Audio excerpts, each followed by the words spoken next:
Hi guys, it's your girl, She's Royal 85 and welcome to my channel. In this video, I show you all how I moisturize my Freeform locks and what I use to moisturize my locks. So stay tuned. And she's royal, yeah, so royal. So first you're going to need some distilled water, some hair vitamin E, and a water bottle.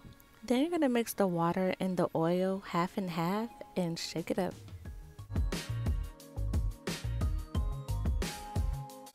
So then I take my mixture and I just spray it all over my locks.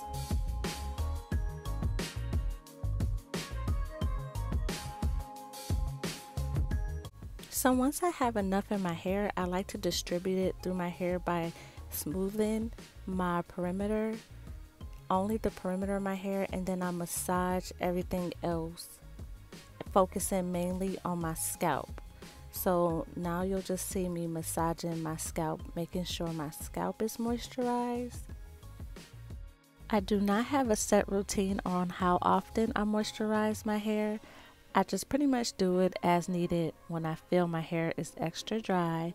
But that's it guys. I hope you enjoyed this video. Talk to y'all soon. Bye. Thanks guys for being here. If you like this video, please thumbs up this video and don't forget to subscribe.